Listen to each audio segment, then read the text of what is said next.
Ahoy, hoy, friends. Welcome to Salon Trek or the Salon, Saloners, Saloning, the Salon na na na na na na na. Welcome, welcome, welcome. It is Discovery Season 2 week here at the Salon. Get excited. We have a lot to talk about. We have a varied opinion on this season here with your panel. I want to say thank you to our audience for joining us. Hello, Joel. Hello, Benji. Hello. I saw some other names in the chat. For folks who are seeing us via Twitter, if you want to join us on YouTube, you can hop into the chat and share your thoughts as well. Want to hear from folks? Would love to. Might even throw it up on screen. Like I said, we're talking about Discovery Season 2 today.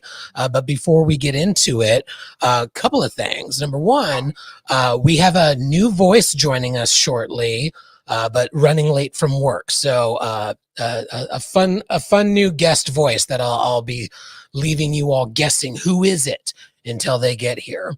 But until then, we'll move forward. And as always, we have to start with setting an intention.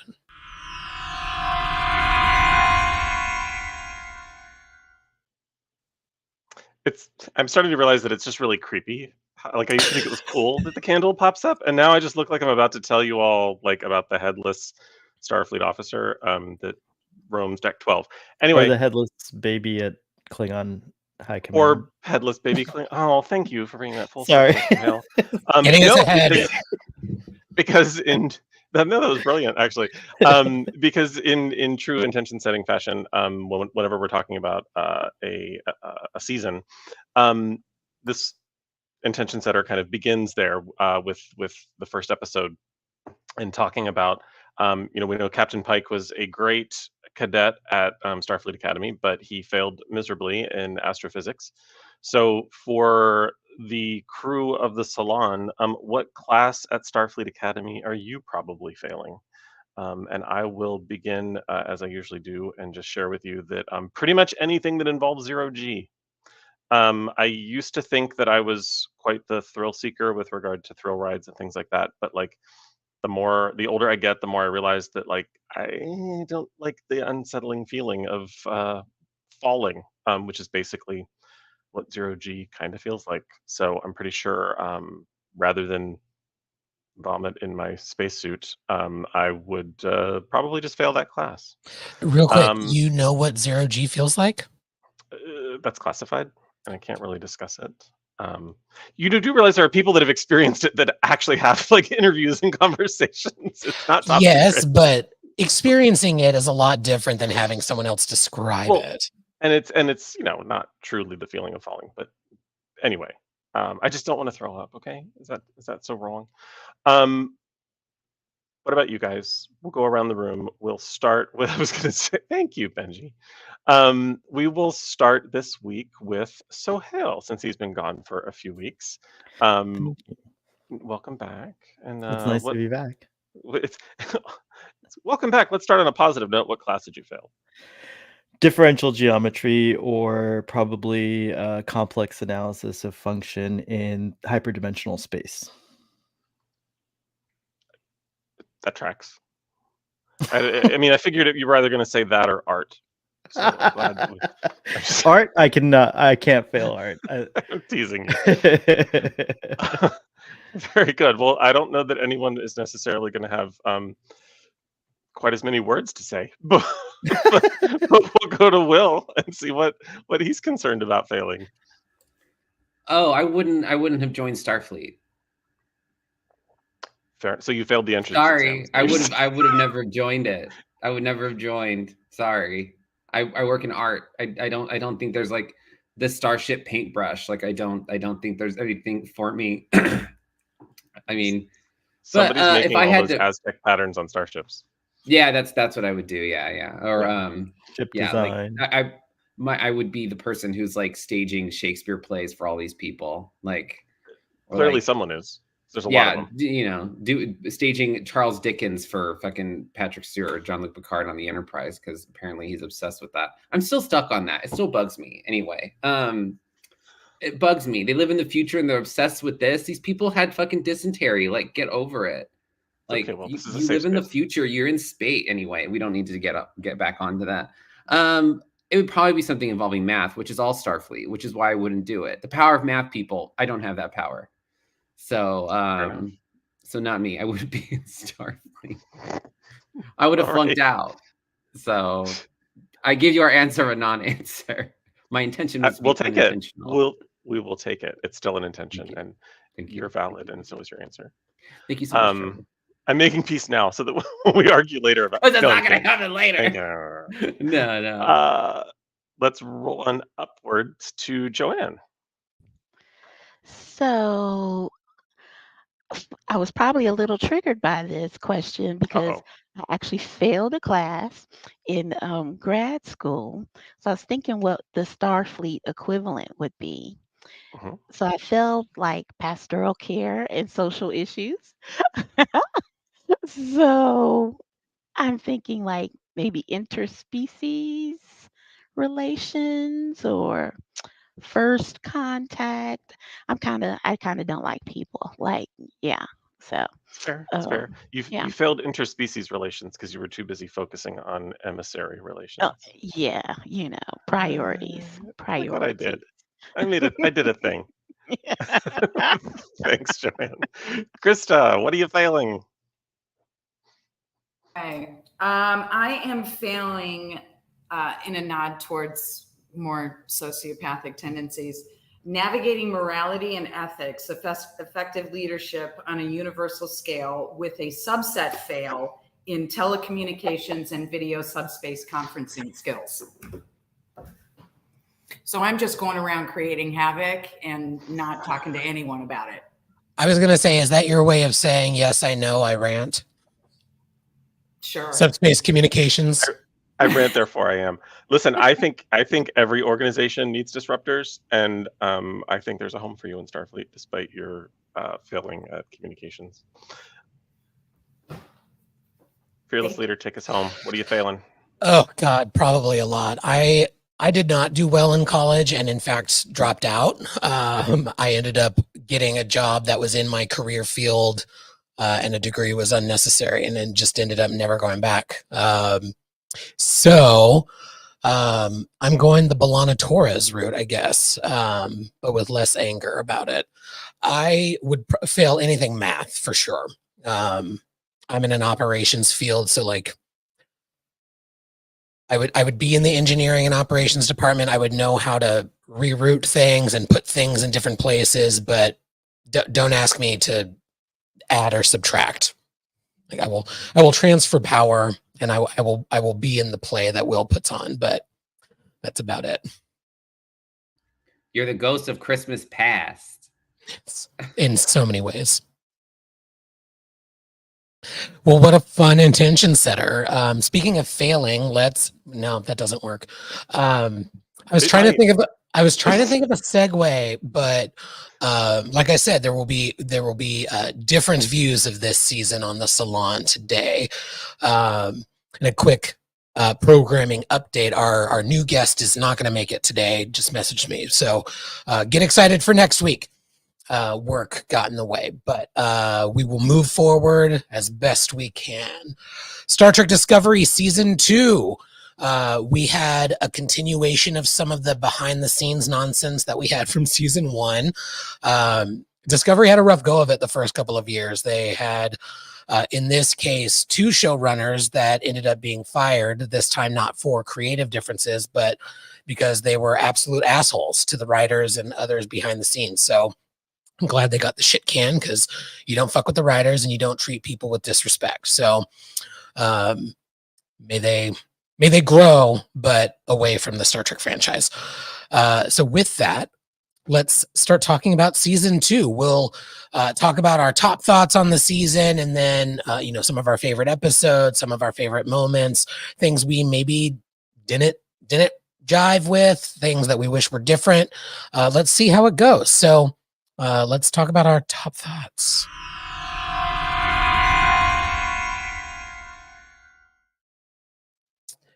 Let's start with Joanne and work our way around. Joanne to Krista, Will, Trevor, Sohail, and then I will round us out. around the world. Very good. So overall, I think I liked this season for the most part. I I mean, how could you not love meeting Anson Mount as Captain Pike? And I really liked that whole sort of storyline. I also, while they had some moments where I think they failed in execution, I thought they did a really good job early in the season of sort of laying out their intentions, and clearly kind of stating, here's where we want to go and here's what we're trying to do. Were they always successful? No, but I appreciated the fact that there was some deliberateness and some intention, at least theoretically, in the season. Um, and again, it's kind of, phase 3 of Michael's hair journey. Also an exciting time, right? So, for the most part, this was a good season for me.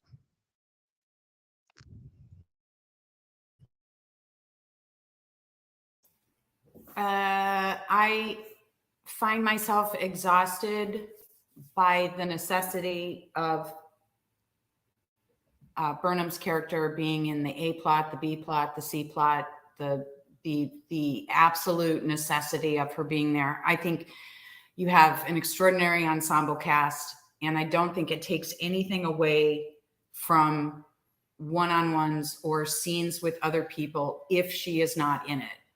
I would rather see some of that. I loaded it onto my phone and just listened to it and didn't watch it. And I actually believe that the special effects, the AI, all of the movie elements are really carrying quite a burden from the narrative. If you just listen to the narrative, it becomes somewhat repetitive and predictable. But you have to watch the last 3 episodes because those are really good. But overall, I think I am dissatisfied with the Trek mandate that it needs to be focused on one character. I don't think Strange New Worlds does that. I don't think Lower Decks does that. And I think it loses something when you use an ensemble cast to just in 2024. I don't think that that's necessarily what people are looking for anymore. So other than that, fun, entertaining, but that was my top thought.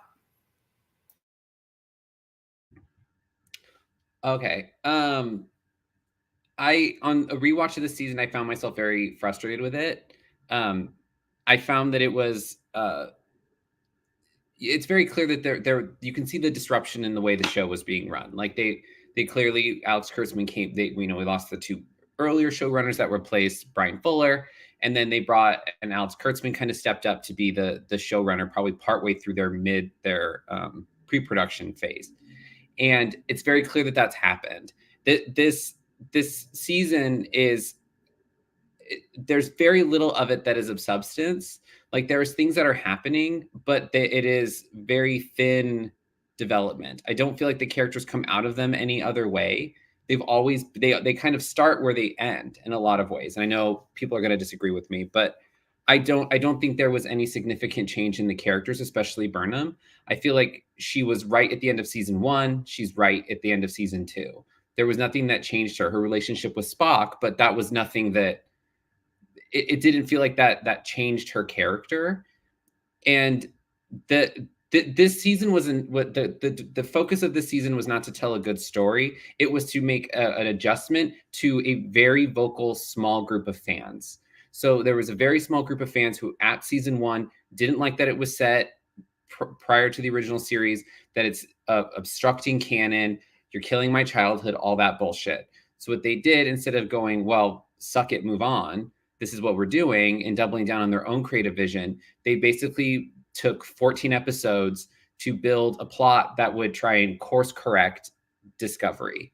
and I don't think it was necessary. And I think that they were going to do it. They could have been better in terms of the writing and how that's set up. I agree with Joanne that it felt like every episode built to something, but it was all, once I dug into the plot and what was happening with the characters, it was just quips and flash. I didn't really like the first episode. It was so hard to get through because it was just every character had a quippy one-liner.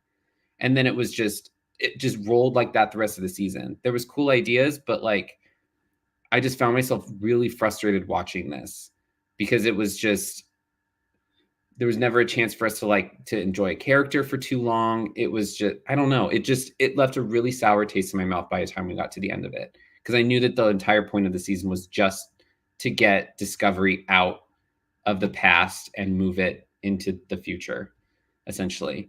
And not in a way where I felt like it was justified. I just knew this was Suits going, some incels on Twitter are mad that this takes place here. Fix it this way. And it just, and the whole thing revolving around Burnham was really exhausting because we already got a season of that. And it would have been nice that she used her skill and her abilities as a Starfleet officer and the people around her to do something instead of it just being about her personal life and it being about Spock and it being about her mother. Anyway, it just made me very mad. We'll talk more about it, but it just made me very mad. As much as I had kind of hyped up that Will and I were going to duke it out over the season, I don't think we're going to, because I've noticed that with like each watch through, my feelings completely change about the season. It's season 1 is still my favorite season of Discovery thus far, but for me, season 2, like the first time I watched it, I just didn't like it. The second time I watched it, I kind of, I don't know, I think I liked it too much. Then I've watched it in total 4 times. And then I watched it a third time when my husband wanted to watch it, and so I watched it with him, and came away kind of nitpicking. And then the fourth watch through, which was in preparation for this, I just kind of sat back and enjoyed what was presented to me. I do think they tried to do way too much. I'm really disappointed that, like, the original plan when Fuller was still in charge was to have them land just after Voyager when they came out of the mycelial network. So like, or when they came out of the mirror universe, excuse me. And that whole plan changed in season 1, and they just came back and it was still the same timeline. Once they decided not to do that, they just should have, to Will's point, just left it in the 23rd century. It's not to say that I don't enjoy the 32nd, like it's fun and all that, but like the story that got them there was weird to me and unnecessarily complicated. So I'm picking it apart now with my top thoughts. My general feeling about the season is I enjoyed watching it. I'm like, but I mean, there are season 1 episodes of TNG that I enjoy watching, and I'm not going to tell you that they're fantastic episodes of science fiction. Like, they're just enjoyable. So it's kind of the same concept for me with this. Agreed on all points, Burnham. I love Dr. Burnham, but like, give me her in flashbacks. I don't need her to actually have survived because she was part of Section 31 because of more and more complicated, convoluted stuff. Like, just give me flashbacks. That's fine. Like, have her be a character. We just don't see her in the modern, or make her a hologram. I don't care. But to me, it was just a little bit jarring that not only is she alive, but then she's also like so dismissive of her daughter because her daughter has died 900 times in her time hopping, and like, it just that bothered me. And I was bothered a lot by the fact that the middle chunk of the season did kind of a Picard season 2 for me, where I'm like, I wish we could have taken the first couple episodes and the last couple episodes and mushed them together and maybe had some like just some random reveals in the middle, and we could have done without like 4 or 5 whole episodes, including Burnham suffocating herself in order to lure her mother into a trap, which her mother should have been able to predict because that's how time travel works. Anyway, those are my top thoughts. So I enjoyed it, even though I just gave you a bunch of negative stuff that makes it sound like I just wanted to agree with Will.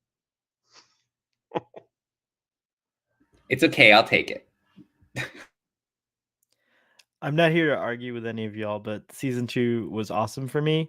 When it came out, I was really chuffed because I wasn't into season 1 at all. I'm against prequels with Star Trek in general. I was like that with Enterprise. I actually didn't watch it because it was a prequel when it first aired. I was like, oh, I don't want to know that. I want to know what happens next. And that's how I'm always kind of like with Star Trek. So, but season 1 also, the other thing that I didn't like was just the overall tone and like the extent, like war. Just I'm tired of war too. I don't want to see war stories. Like there's so many of them. Like one-off episodes, that's okay, but like the whole season of just war was not my bag.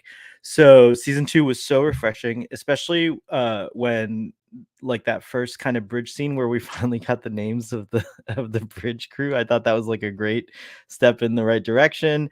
I thought Pike was fantastic. I was kind of worried about like, you know, the whole thing with Pike coming aboard and taking the show away from like the core crew that's there, but I think it all worked out really nice for me. And I think that like the thing that I like the most about season 2 is that almost every episode for me is like a hit. Brother, New Eden is phenomenal. Like Obel for Charon, I think is one of my favorite episodes of all of Star Trek. There's a lot of problems with it, which I'm sure we'll, you know, with the season overall, which I'm sure we'll all get into as we go. But just I was really excited, and I did feel that, you know, one of my critiques about season 1, less than some of the other people that were shouting about it, is that it was so focused on Michael Burnham, and I did feel that like kind of let go a little bit more in this season. Even though we were still discovering people through Michael, we were actually discovering other people and like getting some extra stories. Like I loved Tilly in this season. She was awesome. And you know, the mystery of Spock. Ooh, bearded Spock, lumberjack Spock, as I recall calling him at the time, was really exciting. Yeah, no, there's just I'm excited to dive in and talk about it, and perhaps be the only person here who liked the season. So we'll see what happens. You're not the only one. Oh, good. So my top thoughts on season 2, I did like it. I sort of had the opposite experience that I had last week rewatching season 1, where it's like, oh, I liked this more than on the original watch, and I liked it then too. And that's not to say that I liked it less this rewatch, but I found myself feeling like, oh God, there's so much happening. There's like too much happening. And it's not even the number of episodes, but you know, I do love the season overall. I just feel like there are a lot of good things here, but but rough execution. And I sort of liken it to a rough family road trip. Like there's just too much that we're trying to cram into this trip, where we're going to too many places and not spending enough time at each destination. And then there's like, this is true of all Trek. There are plot holes all across the franchise. So this isn't my thought on Discovery, but for season 2, on Discovery alone, but for season 2, there's just a lot of random shit that kind of doesn't make sense without Will's favorite thing in the universe, headcanon. Like the time distortion above Kaminar. Like what happened to Kaminar with that? Like apparently nothing, because we see in the last episode that they all learn how to fly ships, even though they were a fishing village beforehand. That was a little rough for me. Ariam, like, why can't we beam her out? Why can't we beam Cornwell out? What's up with that bulkhead? And why isn't the entire ship made out of that thing? Like, I need a lot of additional dialogue to make some of these things make sense. Like, you can't beam Cornwell out of there, but you can beam Spock away. Like, it just really pisses me off. But justice for Cornwell, we'll talk about it. I agree with what you all are saying about like the universe revolving around Burnham. I think it does a disservice to both the character and the actor. Like she is the target of so much vitriol. Some of which is just like blatant sexism, blatant racism, and then people who just have way too much time on their hands. But I don't think they did her any favors by leaning so heavily in, like, the story is going to revolve around Burnham in 18 different ways. I was telling Will the other day, like, I think I love Sonia Soon, and who plays Dr. Burnham. Those scenes with them together, I thought were incredible. But the way that they end up executing that is like, what? Like, how bad are you going to make this woman's trauma? Like, my God, like, has she not been through enough? And yeah, it's just rough execution for me. Like, I felt like it could have been more powerful if they sussed out a few more elements. They made a few other things less Burnham centric. Like, maybe her parents didn't work for Section 31. They were working on a project that Section 31 stole, or something like that. Like, don't make them 31 agents. I also think Section 31, I actually like the idea. I think it's a great juxtaposition with the ideals of Starfleet, and sometimes you have to do what you got to do. Like, let's have that conversation. Let's have those debates. We also know, like, season 2 was in some ways sort of a backdoor pilot for a Section 31 show that for various reasons got delayed, and now it's going to be a movie, which is great. There was no intention of A Strange New Worlds until Pike was so popular, Spock was popular, and the soon to be named Una was popular. So luckily we got Strange New Worlds. But I felt like, while making Section 31 different than we had seen beforehand, I'm fine with it. But they leaned way too heavy, I thought, in the technology and not enough in the espionage. I really liked what Philippa was doing on Kronos. It's like, oh, we're fucking with the Klingon politics. Let's see more of that and less of we have 31 drone ships that are suddenly going to spat off a bunch of shit. And, like, the visuals are all beautiful. Love it. Really do. The battle at the end of it is incredible, but it also just kind of felt like, look what we can do, rather than here's some shit that actually makes sense. Like, we got blue phasers, which I loved, getting back to Enterprise blue phasers, but why isn't she in a shuttle? Why is she flying with a bunch of shuttles all around her? Like, it felt very like, look what we can do. And like Krista was saying, the visuals felt like it felt like the visuals were a character. They were giving the visuals character moments rather than using the visuals to augment the story. So those are my top thoughts. Let's get into it a little deeper, though. Let's talk about Captain Daddy. We got Captain Pike back on the bridge. This is a little bit past the cage, which was the last time we had seen Captain Pike, other than the menagerie from the original series. And other than those 2 episodes, well, 3 technically, and the book universe, we didn't have anything about Captain Pike. So, thoughts on Anson Mount and Captain Daddy? I would just like to call out my appreciation for the fact that his last name is Mount, because I would. We all would. I say.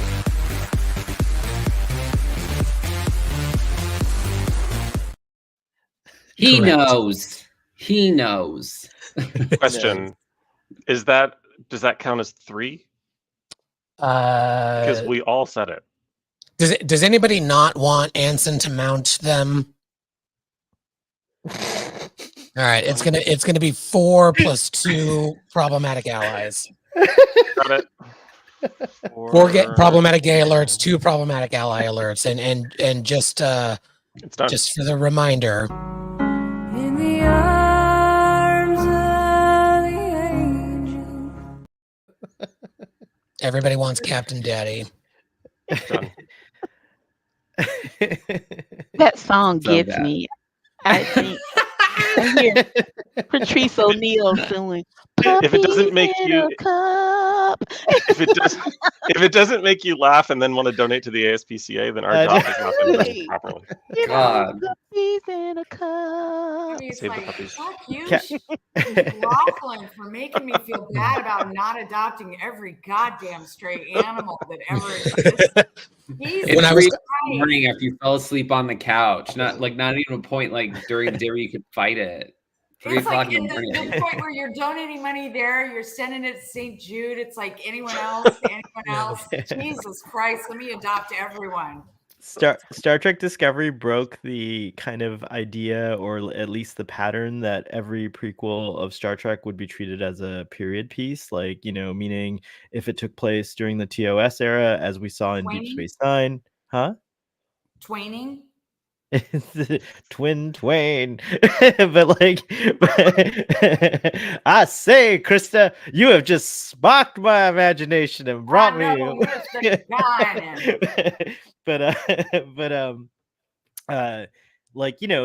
The expectation, I think, was that it was going to be like very much like that DS9 episode, Trials and Tribulations, where when you go back in time, you see like things looking like they did on the show TOS. So Discovery broke that in season 1, but I think what Pike did, what Anson Mount did, was to bring back, to remind us, like, hey, you're still in that era. Like, look at this perfect example of what a Starfleet captain of the period is like, and he just like swept us all off, off our feet. And Anson Mount, to his credit, was so good that they gave him a whole show, like the whole, it was like, oh, everyone wants Pike, so that was cool. I love that that he had a failing grade in what was it, astrophysics or something like that, and that whole thing. I love his like Mojave kind of thing that he does when he comes aboard. He's like, in Mojave they say just to jump right to it, it's so awkward or whatever to Saru. Just his whole style was such a departure from Lorca, who was just like kind of a, as we found out, warmonger, which, by the way, I still want to see Prime Lorca. He's got to be out there somewhere. Like, maybe, who knows? Maybe in season 5 we'll finally meet him. Who knows? Or it's the treasure that they're hunting. Prime Lorca. Maybe Prime Lorca. I also loved Captain Pike's ready room. It's like, you know what? Turn this Lorca monstrosity into a science lab. I need more room. It's gonna look cute. It's gonna be a big table, and if that's one of those, like, if I win the lottery, I won't tell a bunch of people, but there will be signs, and it would be that my kitchen would look like that for sure. One thing I've learned about modern Star Trek is that it takes a longer period of time for some little things to pay off. But one of the best payoffs was when he found that, like, there was one straggling fortune on the ground, like at the end, and it like is so directly like applied to Captain Pike's fate. And I just love that whole thing. Not every what was it? Not every cage is a prison, and not every loss is eternal. So it was pretty awesome. I think moment. I think what's great about him is he's like the most relatable everyman captain. He's stern when he has to be, but he seems to be his style seems to be very relaxed. He doesn't lose the irreverence. He doesn't lose the ability to joke and identify with his subordinates. He's an everyman in extraordinary circumstances. I don't think he takes himself quite so seriously, and I think that's what's most endearing about him. I'm not confused why people wanted a show centered around him. I mean, he's, gorgeous. And yes, he could mount me if he knocked on the door. That would be fine. But I think it's his relatability. He's not extraordinary in any particular way. He's just an everyday guy. He can go bowling. There's nothing like. He's not presented as like the flawless captain. And in fact, he has many flaws that we see in Strange New Worlds. Like he's not the best captain, and that's something that makes him really interesting. And Anson plays him beautifully. But when he has to take the crystal, he's like, all right, this is the deal. I got to take the crystal, and I gotta live with this. Final thoughts on Anson, Joanne? I love that he's so kind of people-centered and people-focused, not afraid of kind of consensus building as a leader, which is really hard to do, as a leader. And like you said, he just really embodies it really well. And I, for one, though, was actually very glad when he put on the blue disco uniform. Controversial but brave. I think he looked better in that than the gold and black asymmetrical MC Hammer light jacket. Yeah, I didn't think that was hotness moving at all. But I I hate thought that he looked uniform. so I good. hate it. I thought I he looked hate so that good in the uniform. blue uniform.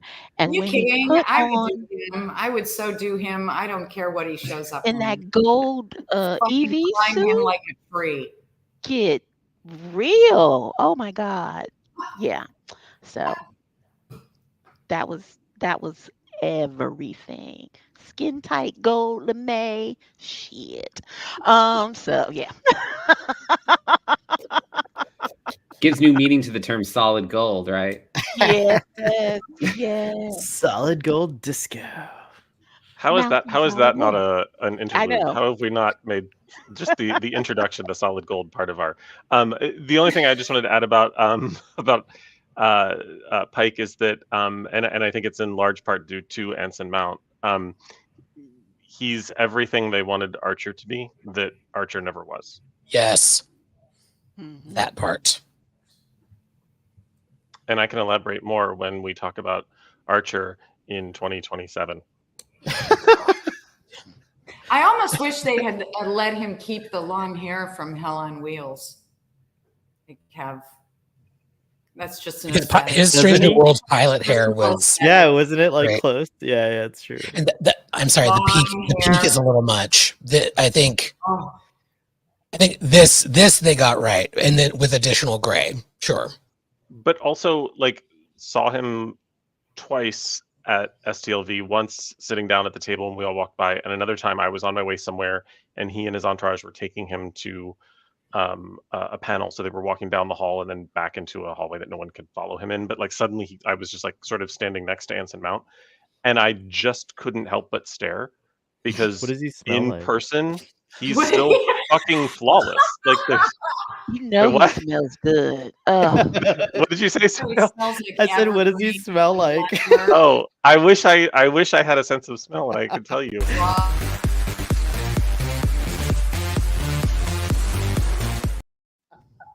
That was warranted. That was warranted. Smells like cedar and cum. That's what it smells like. Hit it again, That's another one. Stan. Hit- Also, Yeah. T-shirt ideas for Will are just racking up this episode. It smells like cedar and cum. But no, Smells like my- cedar and cum. It my needs to larger be, point. I would wear that shirt. you need something to press so that you can actually hear his voice say that, though, because just written it doesn't Yeah. have the full vibe. Yeah, well, there has to be more than one you. Cum. It's very very Roger in American Dad. The moral of the story is that Anson, like it's not the makeup and the costume. The dude's just fucking perfect. Like he just appears completely like if you were to construct the word handsome in the form of a person, like he's just I'm like God. It's like almost annoying, but also you can't stop staring at him. So there, I leered, and I may have sniffed if it would have yielded anything interesting. Between leather and shame. All right, let's move forward. Different track. Another new element this season, but also introduced in episode 1. Tig in space. I love Tig Notaro. I thought she brought a much needed layer of humor to Discovery. Like Tilly provides that in a very different way. So having her be able to humble Stamets a little bit, add in some quips, she ends up being very intricate or very critical to Hugh and Paul wrapping things up. Thoughts on Tig Notaro joining the franchise? I love Tig. I've seen her stand up before, and she is absolutely lovely and very funny. I was taken aback about how bad of an actress she is. Like I say this with a lot of love, but someone who is in works in acting and like arts education, it was like, oh, like that first season, that first episode.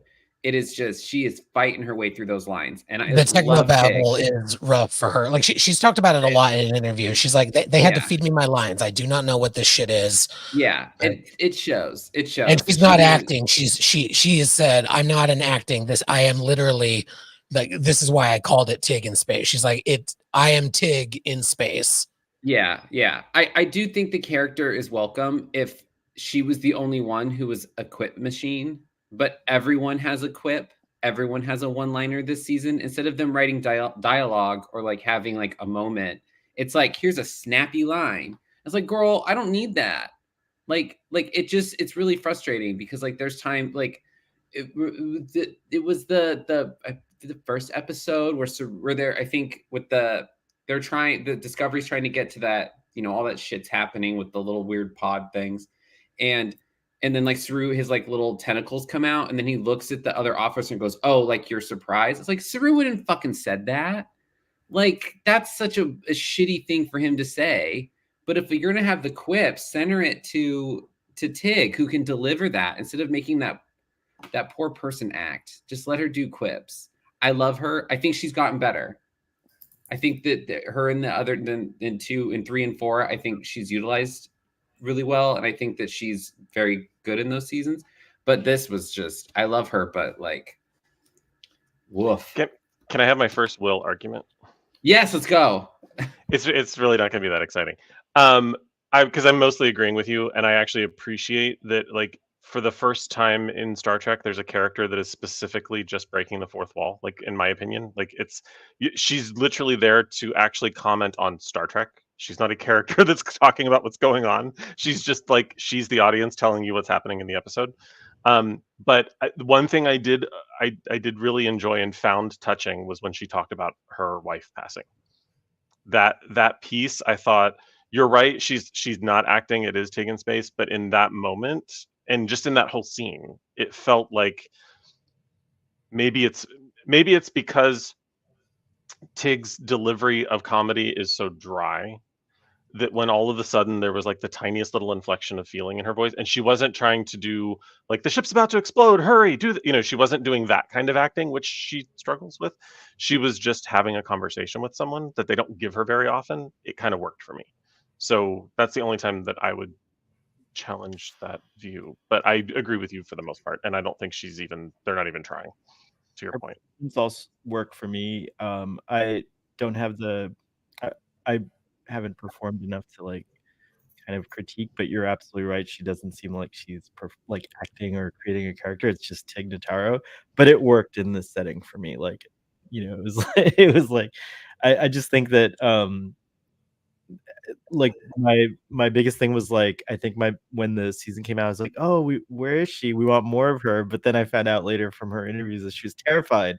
She didn't want to be on. She wanted to be on the show as less as possible because she was terrified for that same reason. But she did it, and she's gotten much better over the seasons as well. She's a lot better, as we go along.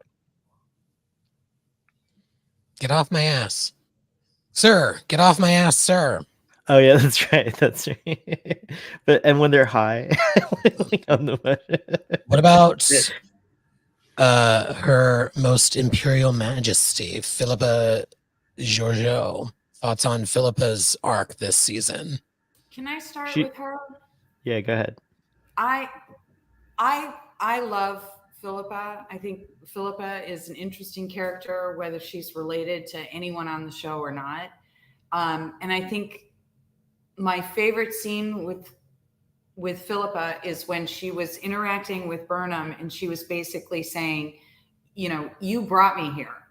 This is not what I wanted. Don't expect me to not act like a Terran in the Prime universe, because I was ready to, my choice was to die. My choice was to do this, and you overrode that choice. And it sort of goes back to the idea that the best intentions, best intentions for Burnham, like literally chaos and mayhem littering the path behind her. And I really liked that in this pseudo mother-daughter relationship, these familial relationships, I really liked that they let her say that to her, in the same way that I really liked how they let Spock, who seemed a little more buffed up in this than he does in Strange New Worlds, but they let the family people kind of deliver those harsh truths, those really unvarnished kind of moments of interaction, seemed very relatable to me. And I was really glad that they let her say, hey man, don't try to control how I behave. You brought me here. I didn't ask for this. And the fact that she's running around being a Terran and just misbehaving, I enjoy it. The interactions she has with everybody, with Saru, with everyone, are just, they're funny, and she plays it beautifully, and I absolutely adore the character, as really horrid as she is. I love her. I loved her better than Burnham's actual mother, frankly. But I failed morality and ethics, so. I loved Captain Giorgio in season 1, the Prime Giorgio or whatever, and so I had a tough time with the whole mirror Giorgio, but obviously not obviously, but I have come to enjoy this character, and I think Krista pretty much nailed my thoughts. I thought it was weird. It's so weird to be endeared to a mass murderer, like, basically, but I think Discovery did a pretty good job of giving her an arc of redemption and rehabilitation, maybe, as well. But in general, I'm not a fan of the mirror anything. Like, you could take the mirror universe out of Star Trek and I'm totally happy. I think I don't think she needed redemption. I think one of the reasons she's a strong character for me is because she is kind of morally ambiguous. She does kind of very much in the spirit of, but I think much better realized, of like the intendant from Deep Space Nine. She's very much her own woman and does what needs to be done kind of for the situation, and she's okay, you know, busting somebody's head open, like down to the white meat, as well as, being supportive and nurturing, and concerned about Michael kind of there towards the end. So I love that. I think that's where her power sort of lies, because so many times we want women to be, and women are often painted as kind of one or the other. They need to be this nurturing, caring, mother figure, or, they just are a complete, whore, slut, witch, succubus, whatever. But she's just like, no, I'm every woman. It's all in me. And, you're going to like it, or I'm going to kill you. And I live for that. I live for it. Speaking of mother. Oh, wait, I wanted to talk about Gotta jump in there, Trevor. I tried. Stan keeps a tight ship. I forgot. If for no other reason than to just share that I too am such a huge fan of Her Most Imperial Majesty, Mother of the Fatherland, Overlord of Vulcan, Dominus of Kronos, Regina Andor, Philippa, Giorgio Augustus, Eoponius Centaurus. Work. My favorite thing about her is that if you are of the view that she requires redemption, it will never be acquired. So just leave it alone, because what Star Trek is all about is not the attainment of a thing, but rather the pursuit of it. so that her character has gotten to the point where she is in search of some form of redemption, where she's actually trying to put purpose to her life in this new universe, is as Star Trek gets. And if you aren't, which I think I am somewhere in the middle, but if you aren't, then it doesn't matter. She's all the things that Krista, Sohail, and Joanne just described her as. All that being said, I just enjoy all things Michelle Yeoh, and so the Michelle Yeoh of it all is delicious for me. But also, there's been some criticism of her being not just her actions, but also like if I hear one more person, and I don't know who you all follow on Twitter. But if I see one more person mention that she's a cannibal, I'm going to lose my mind, because so is every Klingon that you've ever enjoyed. So just move on. Like, yes, she ate. Who's saying she's a cannibal? There Wait, are do people that get Klingons very eat upset. Klingons eat the heart of their enemies. Hello. Yeah, They drink their remember blood. they ate Captain Giorgio, if I'm not mistaken. Yes, they did. Yeah. They I don't know did. why that went over my head all these years. Think about drinking the blood of your enemy, eating the heart of the slain. Like, it's been a thing for decades, but all of the sudden, when this woman who is now a very popular character, like people, she's a cannibal. Like, take a seat. Because so is every endeared Klingon. And Speaking of Armie Hammer, Klingons, apparently. Thank you for the Fix it. segue. did I fix it? Sort of. Mother not is really. mothering. We got a lot in the Klingon politics. Giorgio meddling. We also got not one but two characters from Kenneth Mitchell. Again, may he rest in peace. We tragically lost him just a few weeks ago. So let's talk about the Klingons in season 2. We had Mary Chieffo return as Chancellor L'Rell. You may call her mother. We had Kolshaw and Tanavik. Anybody have thoughts on the Klingons of season 2 that they would like to share? Even though I complained about the design of the Klingons in season 1, I wish Discovery had held hard fast to that design. But that being said, this is a good compromise for people who were like having trouble with the fishy looking weird crustacean Klingons. Even though that's actually didn't Worf turn into like a crab thing like when he de-evolved? So it kind of makes sense actually when you think about it. But aside from that, I thought. Oh, sorry. One more thing. I thought Kenneth Mitchell being both of those characters was awesome, and like, just in general, I'm sad that he's passed away. I really liked some of the Klingon stuff. I liked that Section 31 was fucking with them. I wish it was dug a little. Again, I wanted more of it. I wanted more of like that Game of Thrones Klingon thing that I think everyone secretly wants. I know some people are a little bored of the Klingons, but like this was a good opportunity to write something that was really like epic and like a lot of power play stuff happening. And we kind of get it a little bit, but I don't. Oh, thanks, Walt. I don't think it was just. I don't know. I liked it until I didn't. Like as soon as the dead baby thing came along, I was like, all right, girl, like.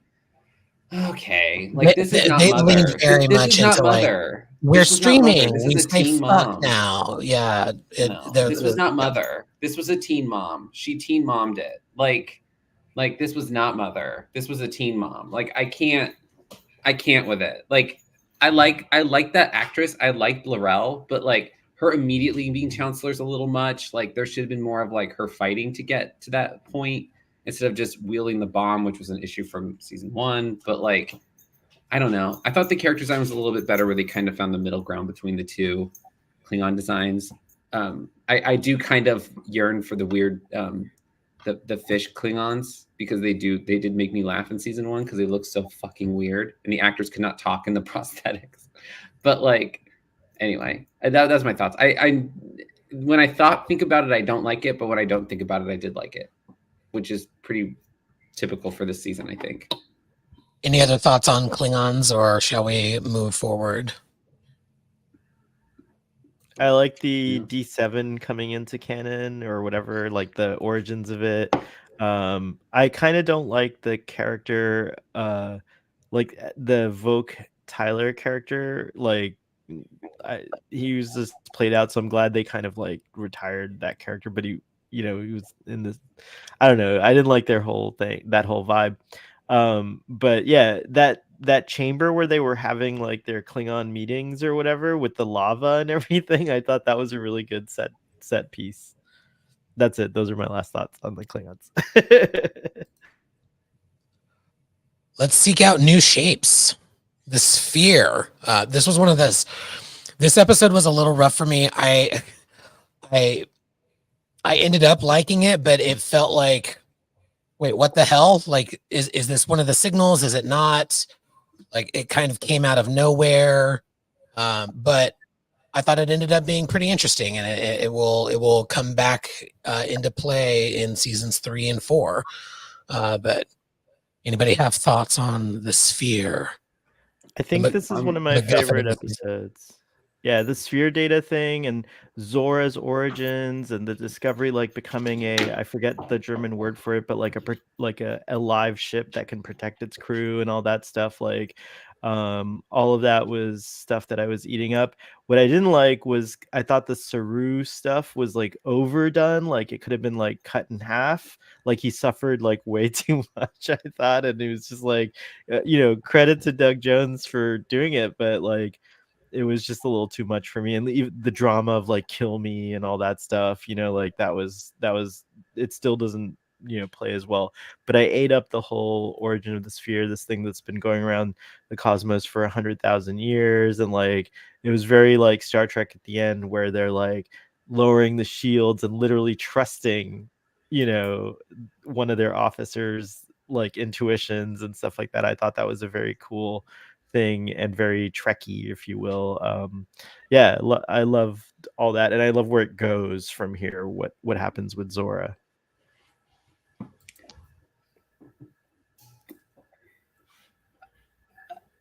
I'll go. So I this is like my favorite part of the season was the sphere data stuff, and it makes. I sometimes have the complaint that like the Star Trek universe has become very small, and it's very new. It's very young, so we only see species that are like relative to Earth. So it's like we might see someone who's might be more advanced, like the Borg, but we don't hear that they're ancient. Like, we don't get like history and like scope with a series like this. Like, I've been recently trudging my way through Babylon 5, and that's something about that show, that they really do make that universe big and old and lived in. And it feels like this only exists, the Star Trek universe kind of only exists with human history. So which is part of my problem, but I like this part. I do hate the subplot of this episode with Saru, because I think we're going to talk about it later, but I think that they eliminated the most interesting thing about his character, the conflict of his character, his nature versus his like nurture, essentially. But the sphere is super cool. I like the idea of it. I wish that my intention with stuff that I don't like is to fix it, but like, which I think is just as bad as headcanon sometimes. But like, I like the idea of this. I wish that this sphere was more centered to what's going on. This like alien intelligence that they've picked up that has been around for hundreds of thousands of years and has all this information. What do you do with it? And everyone wants it. I think that's more interesting. But I really like the idea of the sphere. I think it's really cool. And like how they kind of turn into Zora later, I think is a little, well, I appreciate people liking it. I think it's a little bit easy in terms of like, oh, this living computer we found has now become intelligent. Like, I think it's a little easy. I like the idea of what was brought up later with Zora and in the later seasons. I just think that I really just liked how Star Trek-y the idea of that sphere is. And I liked how it made the universe seem older, which is really truthful. They really wrote themselves into a weird corner with Calypso, which was an excellent short trek, but it's like, oh, Discovery has a thing called Zora. Let's make it this. One of the things about the... Oh, sorry, go ahead, Trav. No, I was just saying I know I've mentioned it before.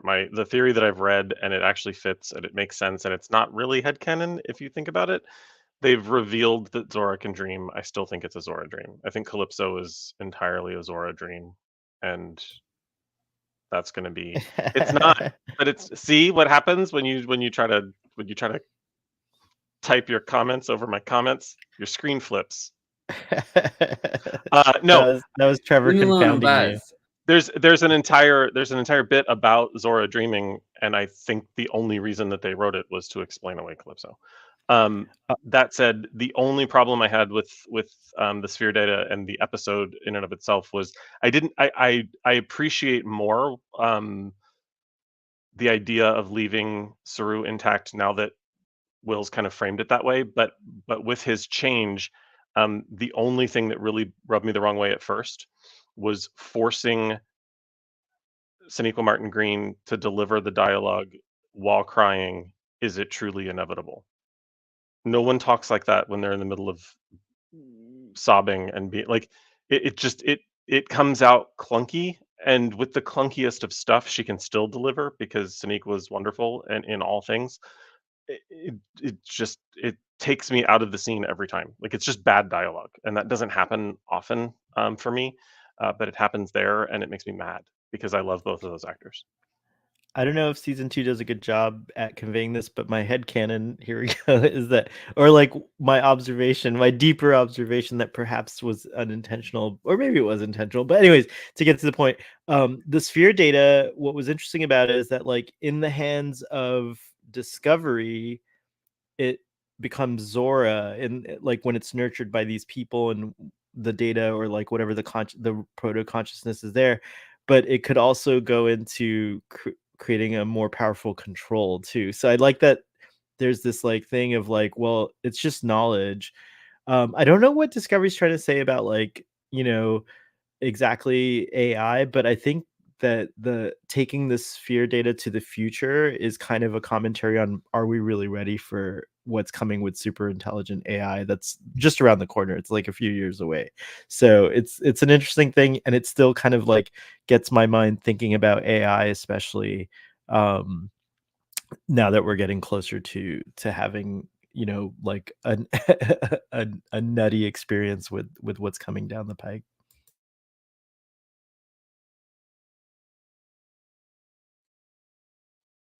Shirtless Kelpians and goo people who may or may not be Armus. I'm in the they were Armus camp. Armus is just like Armus. one being, though, isn't he? Yes, but he was their skin of evil, but they get rid of all the evil because they're still pricks. I mean, by TNG time, it would fit that they would be like, oh, there's one Baul left being a dick. Like, all right, well, you're exiled. Oh, that's an interesting idea. Have we seen them in Disco 3? Did we see them when they had the council meeting on Kaminar? I was wondering about that because I don't recall. I thought they were. I'm sure they are, because they make a point of it being a thing, but right. Okay. I think they were in like an encounter suit or something. They didn't look like this. I don't think. They're Armus adjacent for sure. Yeah, we'll find out next week. I object to the fact that because they look scary, they have to talk scary.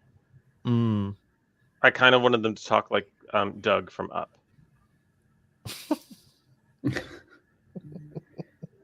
Where they just look terrifying and then like, hello, like it just doesn't match the voice at all. Would have been fantastic. I love that. I drew a lot of ire from this episode. I touched on it earlier. I think one of the most interesting things about Saru is his nature is to be fearful and sense death, but the way his person presses forward against that, it creates tension and interesting character for him. And it's a little frustrating they got rid of it. I didn't think it was something that needed to get written out. And watching the episode, I wanted it to, like, instead of them being like, oh, these evil black aliens are these evil people on our planet, cull us. But like, if this is just the way their culture is, and he's just like, this is the way we are, like, there's nothing wrong with it. It's just that's the way our planet functions. We populate differently, and our race reaches a certain age, and they're culled by something that needs us. Like, we farm animals. Like, it's like if we had shared the same space with cattle who were intelligent, like, we raise them to be eaten. Like, I don't know. I found myself kind of being like, are the Black Goo, are the Armis Light characters evil? Are they just framed that way because of our prejudices towards that? Like, they talk about it later, how like, oh, they were the oppressed ones at one point, it flipped, blah, blah, blah, blah. But like, I kind of didn't want any of that. I wanted a more Star Trek-y thing to happen. It seemed a little easy for the route they went. And also, why they have those crazy ships? That anyway. Yeah, it felt very well. He's black on the right side. Yeah, I'm black on the left side. It was a little too. It was a little too on the nose, which is very Star Trek. I also didn't like the Saru. This is a dumb little aside, but like, I really wish they had like walked around the corner and found a console to use instead of Saru taking bits and pieces out of drones and then making a communicator. Like, what? That makes no fucking sense. None whatsoever. Rewatching it drove me nuts again. But whatever. They wanted to move through it quickly, but.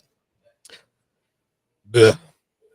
I did like the idea of what a society could turn into when they're afraid. Like the Baul, like they were being hunted by the Kelpians originally, and they shared this planet or whatever, and they were being hunted, so they like went to the extreme and became like, they were like, oh, we're not going to take that at all, zero tolerance, so we're going to turn our enemies into cucks. And did I get a problematic gay alert? No, sorry. I was trying for it. But they turn their enemies into these like kind of, cattle, if you will. But I don't think that it's one of the things that, like, I guess we were talking about earlier, where it's like I definitely wanted more. Like, it wasn't enough, and then you're right about like, how do these guys go from being like, just because they all now experience what is it called? Vaharai. Just because they all experience Vaharai, they can now fly ships and stuff like that. But I had an interesting thought, which is maybe that temporal anomaly that was there was actually like somehow, somehow it was like having other effects, like maybe like it was increasing their, capacity to learn or something like that. I don't know. You could do something, but that's again headcanon, not shown on screen or talked about, so who knows. But yeah, I like the short track that led up to this too. That, what was it called, where you see how Saru, and that might be a good kind of sign of like, Saru was like the Mozart of his people, essentially, right? Because like, so maybe they all do have that capacity, and they just needed to get nudged in the right direction to experience it. But I just wish there was more like something like maybe, because Saru left, his sister like venerated like his, like took over his like kind of like what was missing when he left. And maybe it would have been cool if like Sarana had like taught herself as well, and like, maybe there was a group of Kelpians who had been like kind of exploring science and things like that on the down low in secret. But again, that would have been cool to see. This is another interesting aspect that Benji brings up. They are a hyper intelligent species. Saru knows 93 languages. I didn't love how aggressive. I won't name the podcast, but there was a podcast associated with a popular website in the Trek universe. Say their names. Say their names. Name them. Name them. Name them. Wait for the after show. Wait for the after show. Every episode they would call it Saru Ability Watch, and it's like, yeah, that is funny because like he can run really fast. He knows 93 languages. Um, I would augment that a little bit. They have the capacity, certainly. Maybe Saru is a savant, and not all Kelpians. Maybe not, because the way that they end up being called, maybe that's stopping that possibility. But I don't know. It's just like, this was one of those things that I was saying earlier. With part of my problem with the season is they're giving us a little bit of certain things. They're giving us a little bit of too much, rather than like really diving into things over a couple of episodes. Because it was yeah, yeah. I don't know. It was a little rough, but I'm gonna make a hard left turn, similar to this episode, this season. Let's talk about Hugh Culber, who comes back. Dr. Culber, Paul Stamets and his grief, Tilly and May, her imaginary friend that we will never see again, even though she promised that she would try to find her. Maybe in season 5. Thoughts on the moderate repair effort to the kill your gaze trope of season 1? I had zero problem with bringing him back, because it's Star Trek. Like, we bring dead people back all the time. Like, it's fine.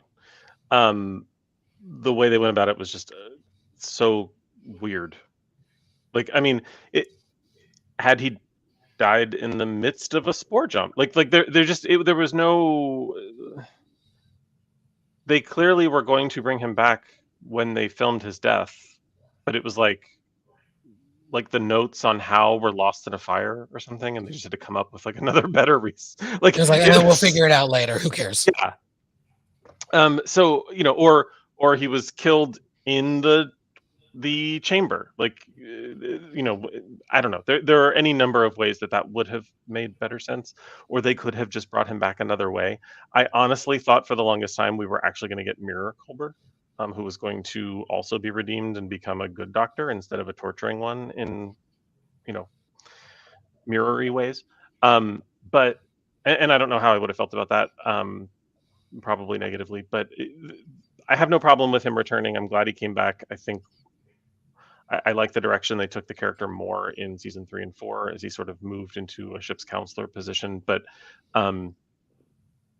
yeah, the way they went about it just was like very strange, because they didn't set themselves up to deliver that ending or that method of bringing him back.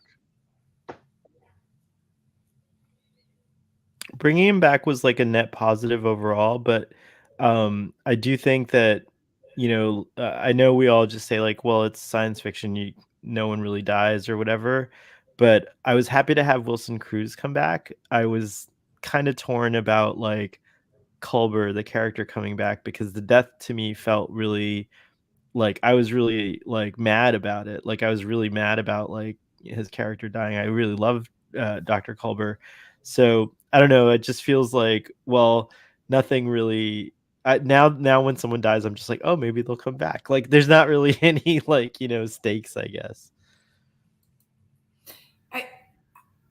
I think that the bringing him back was kind of hand-fisted, and I think it was jarring because they bring him back, but they're not, as a franchise, they're not terribly good at dealing with the trauma inherent of these things. And so they sort of brought him back, and all of a sudden we're in a situation where he's very antagonistic to his partner. He's antagonistic to everybody, and it's jarring because it's so unfamiliar as something that they explore. But I think I was glad that he was brought back. I didn't, other than the shock value of killing him in the first place, it didn't add any more to it was like, why did you outside of shock value, why did you kill him? It's like, it disappointed me that they killed him in the first place. I've had a lot to drink, but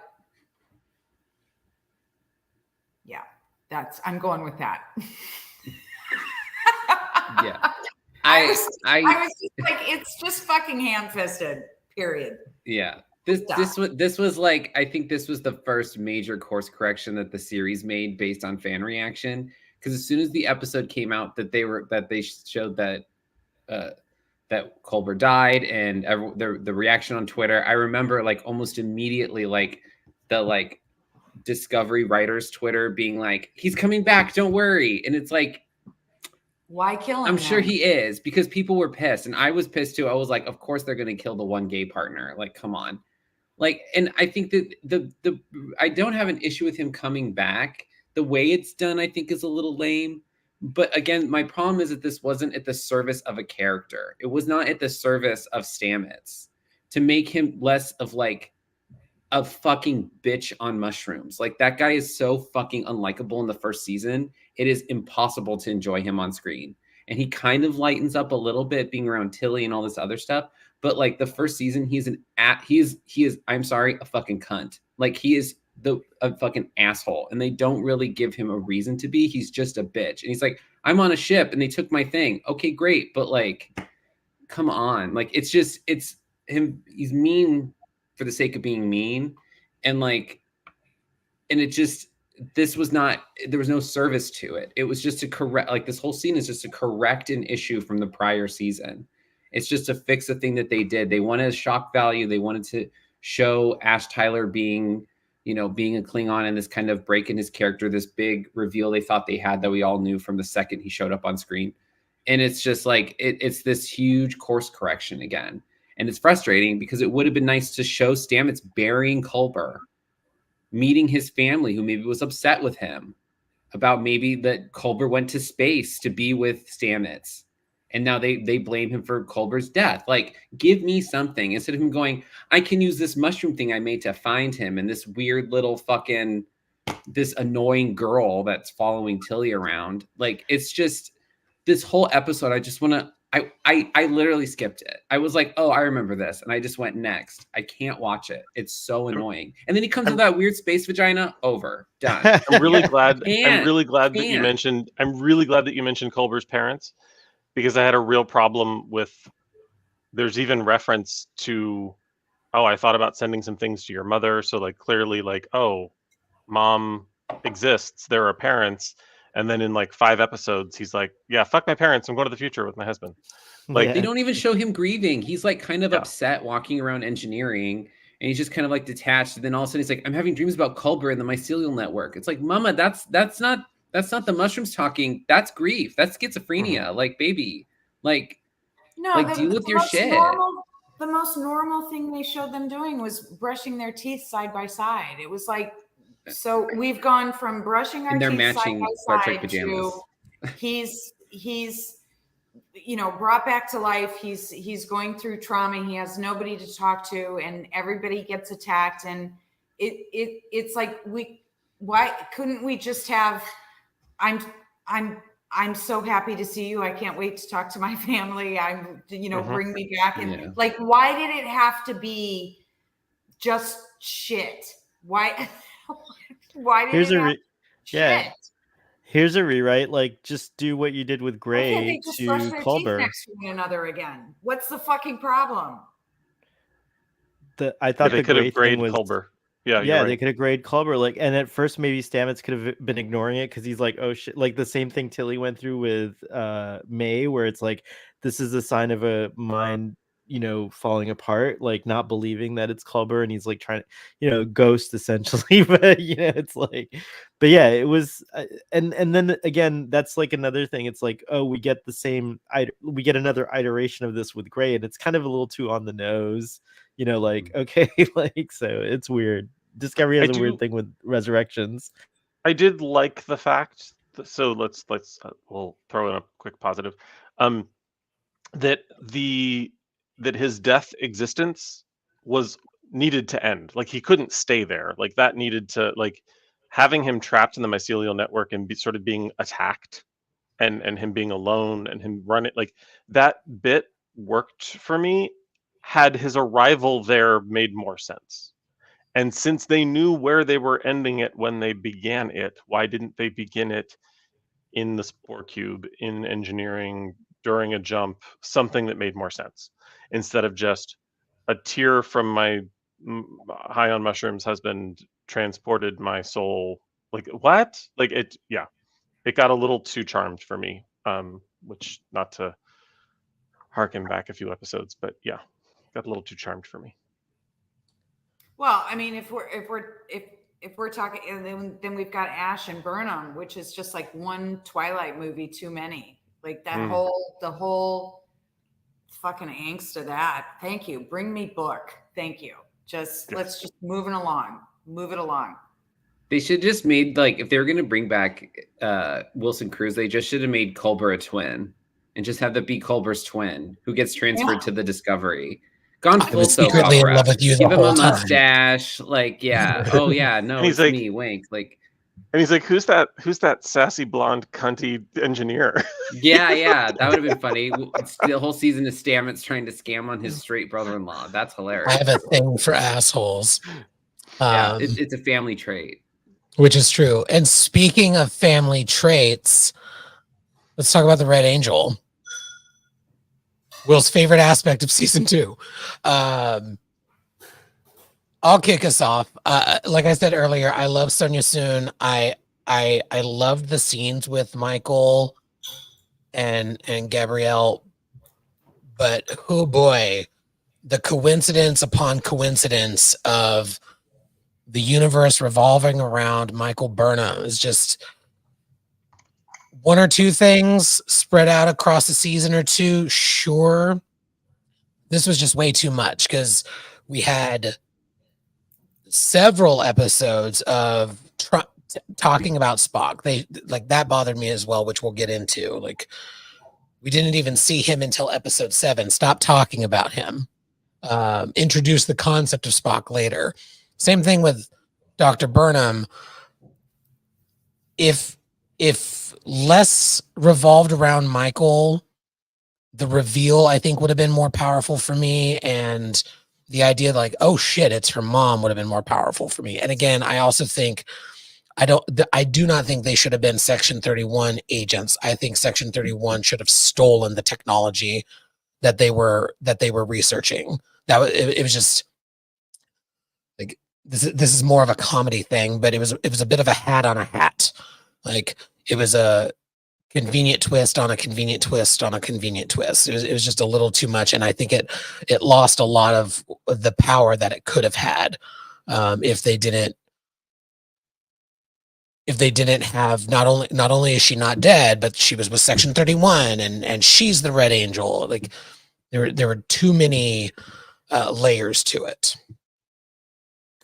I think they should have explored, like, I don't know if this is a real thing, but like time psychosis, or maybe like time, because she's traveled so much that maybe she's lost track of, like, maybe she's actually fucking up time instead, which is I think like what was kind of happening, and that maybe that's that would have been an interesting take. But again, like you don't really get that impression. I mean, you kind of the performance is kind of there, to justify it.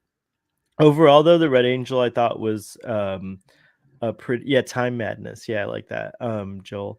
But overall, I think that the Red Angel for me was just a cool concept, and it could have been they could have done anything. Like with time travel, it's just that's when the show kind of gets bonkers, and you have to kind of really suspend your disbelief because we as three-dimensional brains can't understand fully what is involved in causality and things like that, so we just have to kind of go for the ride. And I did like that there's a couple of twists. Like I like that at first you think it's Mama Burnham that's doing the signals, but it then turns out that it's actually Michael who does it. And I like that it was like an inevitable thing. Like I like those kinds of time travel things where it's like you don't know where it's going, but then when you finish, like when it all wraps up, you're like, oh, it was inevitable. Like that was what was going to happen. And so that was kind of an interesting thing. But I didn't get to finish rewatching the season. I've watched it like 3 times, like Trev, in the past, so I'm pretty good at remember things. But I only made it to like episode 5, so I'm gonna finish watching it this weekend and see if I glean more. But overall, I think the Red Angel was kind of like lost. Like it was too complex and convoluted, And I don't even think Matt could make up bullshit to explain it. This is my least favorite thing of this season. Not the convenience of it being Burnham's mother and everything aside. It's this season introduced, and I'm not like a hardcore canonist in terms of Star Trek. I'm like, tell a story, who cares what it does? But this was like, there was so much technology that was like, where the fuck was this later on? Like their little helmets that like came out of nowhere, and like all of this random ass technology they're using. Like, why? Like the Red Angel suit is like, this is so far advanced that it's like, why? I found that took me out of it, and like my Trek brain was like, why is this not used later? Like the spore drive, like you can write that away. But like my hope was when I first saw the Red Angel that it was going to be an alien, and I was like, that's cool. Like, give me something weird. Like, give me like transdimensional alien. Like, give me something that's very Star Trek, not just Burnham's mom popping through time, like teen momming it through this. Like, it's really bugging. It bugs me. It just bugs me. Like, it was such a like I remember watching this with my brother, and we were sitting on the couch and we saw the Red Angel, and it was the Kaminar episode. And I looked at my brother and I said, it's Burnham's mom. And like, he was like, what? And I said, it's Burnham's mom. And he was like, what do you mean? I was like, it has to be Burnham's mom.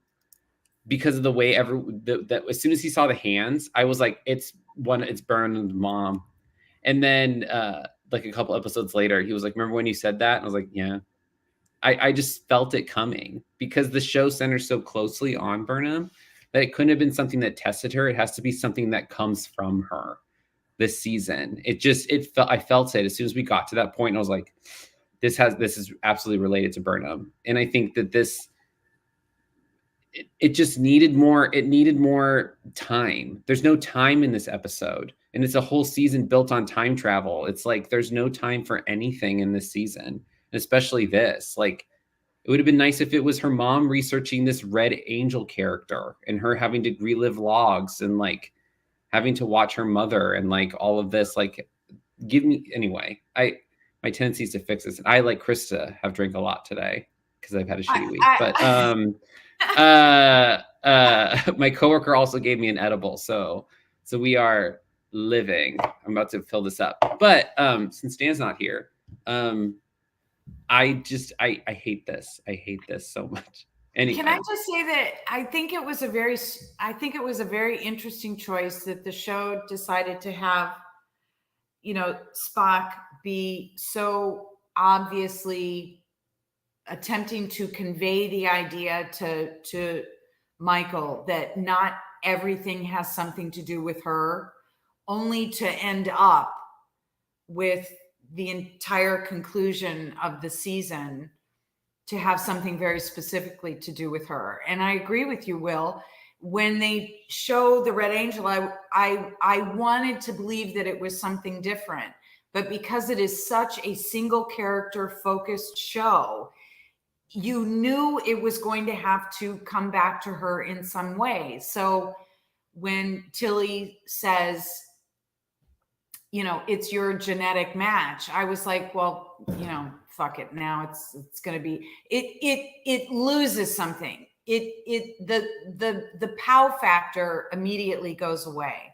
And to center a sibling relationship where they're very antagonistic with one another, as only siblings can be, and they're offering back and forth truths to one another that are unvarnished and painful, to go through the effort of providing those things, only to end up with, okay, we've got to, follow the Superfly into the wormhole, and everybody, let's take the ride.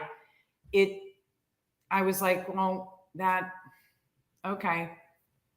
It was a letdown. It was a letdown for me, it was a letdown of all the things you could have done. You could have done anything you chose. It's creatively disappointing to me. And I know you don't like Sohail, and I will say it seemed kind of lazy. I see all the points, but I still think it was easy. And again, really relied a lot on AI. And one of the messages of this season was unregulated AI will find its own agency, will find its own sentience, it will find its own way. And interesting choice, because you're sort of predicating a lot of this storyline on the bells and whistles, the visual stuff, not necessarily the narrative stuff. Yeah, I mentioned early on that I loved the character of Dr. Burnham. I just hated the way that she was inserted into the story. Even if I really like Will's idea of the Red Angel being an alien, I also don't mind the idea of the Red Angel being Michael from the 32nd century. Like if we knew we were throwing the ship forward, then just run with that story from the beginning and create some sort of paradox. Or she came back and tried to prevent her mother from dying because she got stuck in the 30s, like something that brought Dr. Burnham in it into a different way. Because for me, I wasn't as much rubbed the wrong way by Dr. Burnham making it too Michael Burnham centric. I was rubbed the wrong way by spending so much time and being invested in Michael Burnham coming to terms with her mother's passing, sharing the story of her parents being tortured by the Klingons, knowing that she sat in a closet while her parents were murdered, only to find out they didn't actually die. Like that felt so. Listen, if you're going to change directions, if you realize that something's not working and you want to fix it, fix it. Like, but you're writers, you get paid to be good ones. Like, make it a more interesting story than just, oh, that thing we told you that really tugged at your heartstrings last season, we were just kidding. She actually was a time traveler. That for me was very jarring. I love the character of Dr. Burnham. Give her to me in flashbacks, in hologram, in log entries turned into hologram. Like, I don't care. But what they delivered, I agree, for different reasons, because I more enjoyed the story than a lot of you guys did. It still disappointed me. So we all end up with the same feeling. Sure, that's cool. I'll take it. Well, like, I will take it being Culber the whole time, and maybe that's how he comes back instead of being riding a tier into the mycelial network. It's all good. That said, quick, just sort of aside for our audience, we've a lot of people either watching or listening via Twitter. If you join us on YouTube, you can actually comment, and we will be more than happy to share your comments on screen if they're funny, quippy, or interesting, or we just want to make fun of you. Or if you just want to be part of the group, by all means, jump in, join us. We'd love to see you there and share your thoughts as well. I think one of the reasons I take. Oh, go ahead. Sorry. I was just gonna say no. I was just gonna make a silly joke. Go ahead, and then we're gonna move on. I just want to say that I think one of the reasons I take umbrage with the lazy writer thing, even though it's often accurate, is that knowing just that in Discovery Season 1 and a lot of the earlier streaming Star Treks, they're like not writing the scripts ahead of the season. They're like writing them as the season is going. So to me, it's more of a problem of not having enough time to really flesh out your ideas or like do the things that we're like fill in these gaps that we're critiquing. I think streaming television is starting to realize now that like it is better to write the whole season. If you're gonna have a season-long arc, write it before you go into production. It is wild to me. Like Star Trek Picard season 1, they did not know what episode 10 was gonna be until they were at like episode 4 or 5, and even then it was like maybe we'll change our mind. Like that is comes across as lazy because people don't know that, because people logically assume, oh, you wrote the whole season before you filmed it, right? Or at least had a solid outline. I don't want anybody to interview them and give them any more space, but I am very curious what the previous showrunners were thinking about with those signals.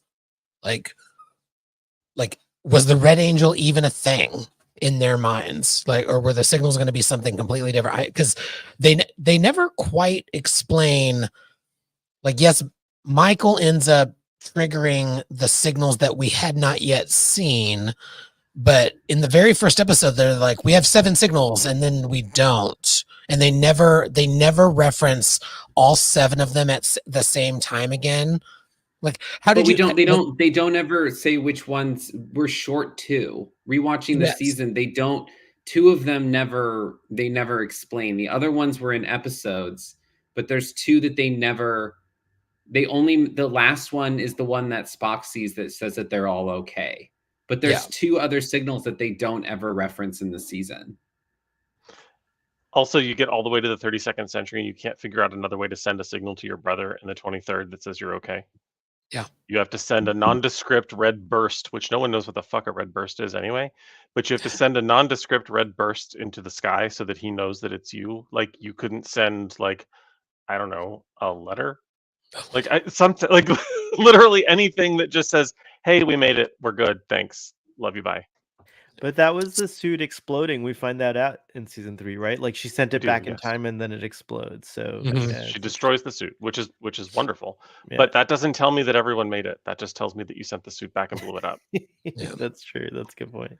Speaking of her hot brother, Lumberjack Spock. We're running a little short on time, so let's talk about the Spockening. Would fuck. Agreed. Yeah. I think he's. I actually believe he's very good casting for Spock. I actually, in some ways, think he's better than Zachary Quinto. Which I think is a Liza Minnelli. It's a controversial take. I think there's more. He plays Spock. Yes, I've been we kissed. Yeah, I'm not one for 3 ways, but I wouldn't stop. Problematic gay alert. Thank you so much. You just need to keep your finger on that button.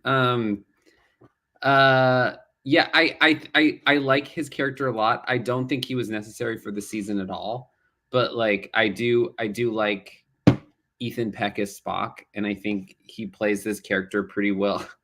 I think he plays it well. I think he gives Spock a lot of he knows who that character is, and he plays him with a little more color than I think Quinto does. But I'll fight Joanne on that.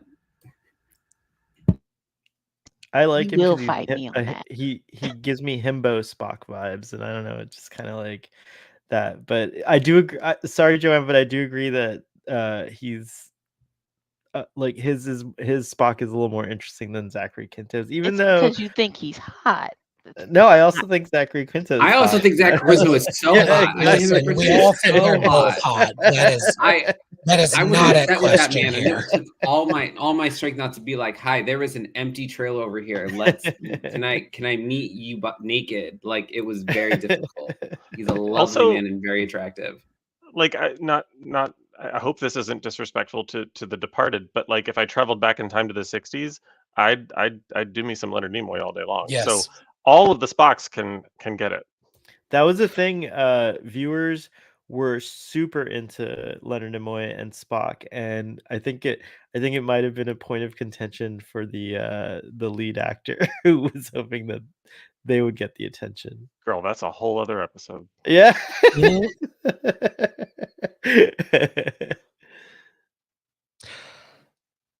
Yeah, I was just going to add that I agree. I think because he is prime timeline Spock, I think that's part of it, right? Zachary is Kelvin Spock, and there is a difference there,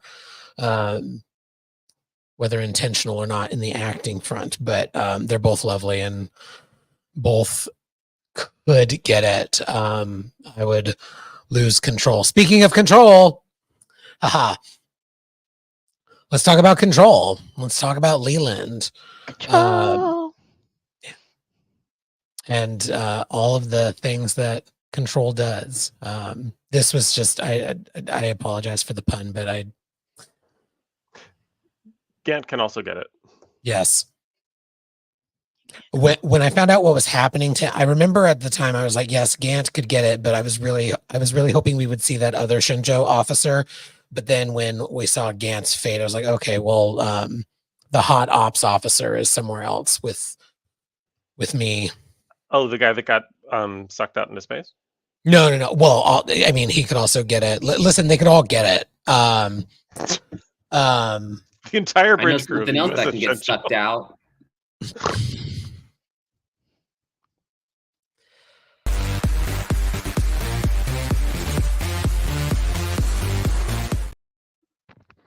No one has control. Let's talk about control. I didn't like it. Were they the Borg? Weren't they the Borg? Like, it was a little confusing to me as to where They they were were not, going. and they did not make that clear enough because, Yeah. like, It was too it Borgy. it felt like they were going that route. They're like, oh, we're going to give the origin of the Borg, which I'm glad they didn't, because, like, as much as this is one of the conundrums of Trek, like, I want the history and backstory of so much more that we've seen in Trek. Like Will was talking about this earlier, but the Borg is not one of them. Like, the more we learned about them in Voyager, the less scary they became. It was just the nanoprobe similarities, and I thought, oh, is this a tie-in to Enterprise? Because the Borg, technically, their technology did land in the past of the Earth, so if it had developed, I didn't think that was the origin of the Borg, but I thought this could be another, like, sprouting of the Borg, you know, Like a in a sense, like, consequence. yeah, exactly. A Borg sprout. Borg sprouts, which are like Brussels sprouts and just shouldn't exist. But just not as delicious. But Indeed. the whole control thing, I don't know. I didn't get it. I felt dumb like watching it. Like, what? I don't understand what's happening here. And it was just too much going on. And for me, it was just kind of the final sort of, although overall I really liked this season, but what I didn't like about the season as a whole were all of these things that were, in my opinion, just them responding kind of to the fandom, not liking whatever had happened the season before. We don't like Burnham being centered, so we now have Pike, the white man, being centered. We don't, like, we want some action and some ships flying, and we want, I don't know, what do we want? But, and the Red Angel I thought was a great idea, because after your world's kind of been destroyed, as a Black woman, I would want to see my mama, right? But they didn't execute the story well. And then I don't know, it's just, this for me was just the final piece of, like, quit listening to the fandom and just tell a compelling story, right? So I was ready for, them to just blow up or whatever the hell happened. I don't even remember. So yeah. I what I liked about the idea of control was the idea of how they were seduced into having a situation where control is uncontrollable. It becomes this nefarious thing that's acting on its own. I remember there Cornwall talking about this kind of cascade of everybody's on the same, Google Doc, and all of the updates happen. And if control says, fuck it, we're taking it, you're kind of at a loss. You lose control. And I liked the idea of them suggesting that the more ground you sort of give to technology, no matter how seductive, no matter how much it says, well, it's just easier, it just organizes things better, it keeps everybody on the same page, you are opening a back door that you may not be monitoring in sort of losing control of a situation where you have the fallacy in your head that you're in control. And it's too late once you realize it. It's gone too far. And it seemed perfectly natural for a Section 31 to be the kind of organization that would be part of that proliferation, that would be recognizing that and being part of that. So, as far as bad guys go, I liked it. And I liked it in terms of it being a very timely thing where we're, having bills about TikTok.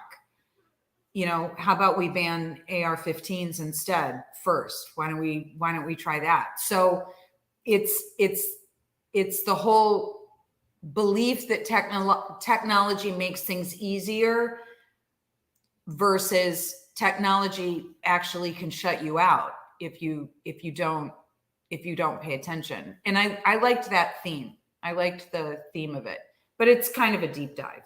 I mean, it may not have been the intention. So if you take nothing else away from this episode of the Salon, it's heed the advice of Krista and monitor your back door. And keep it clean. Wipe your ass. Wipe your back door. Wipe your ass. Keep it clean.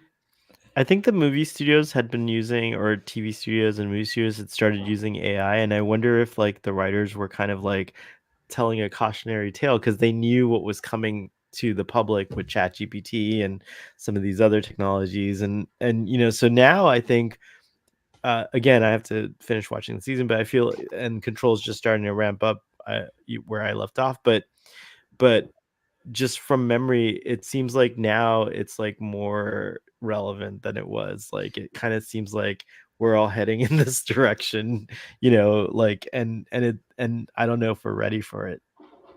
We might have to bludgeon it to death. You have a royal house providing, photoshopped pictures of a person that hasn't been seen for however many days. I mean, I honestly really creepy. It's kind of like BBL. She just needs time to heal. She's just got to be well. When the mistress gets pregnant and decides to keep the baby, it's a problem.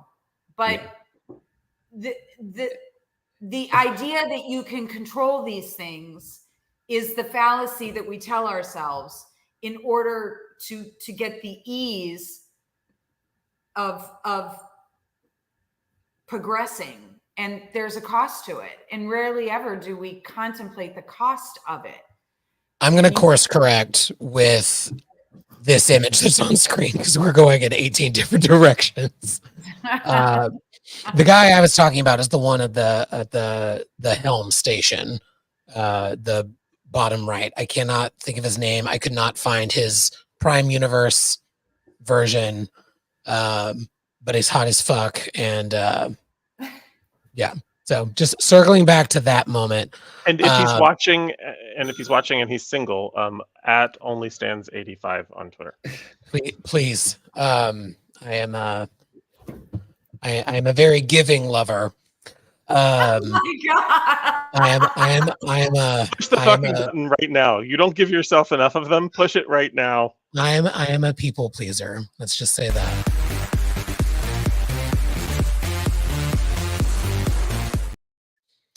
We're gonna land the ship by saying justice for Cornwell.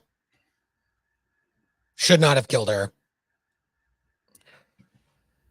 Great character. She should totally be. Bye. The time jump.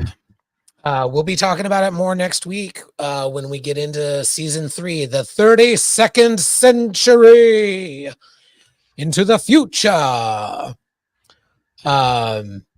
That's where I went from liking disco to loving disco. I love it in the 32nd century, so I'm excited about that. I agree with what others have said. Like the course correction was a bit much, but I do love when Trek does new things. So seeing this crew in the 32nd century, I think is a net positive. While I do think there were other stories to tell in the 23rd century, as we obviously know with Strange New Worlds, that could have happened with the disco crew. But I am excited to see what happens in the 32nd century and beyond. But this was Discovery Season 2. We did it. We're going to land the ship with Trevor and our tallies for the week. There were 9 problematic gay alerts. A new record. It's a new record. Also a new record, 2 problematic ally alerts. Congratulations, ladies.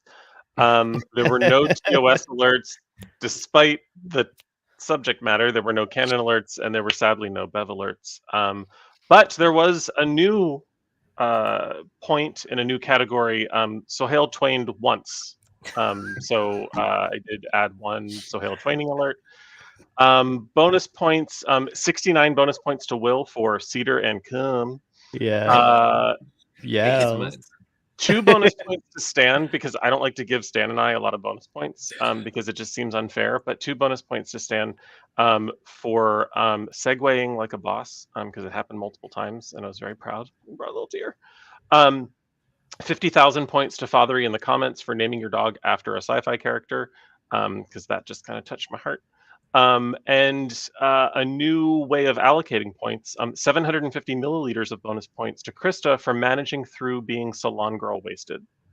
Totally. Cheers. Wasted. Thanks.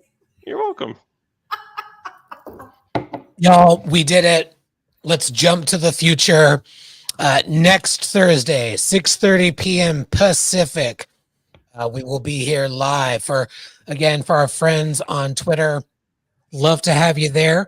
But if you go to YouTube and search @Salon Trek, be sure to subscribe. You'll get notified of our episodes, and you can join us in the chat and share your thoughts. And with that, I will say, may you all live long and prosper. See you next week.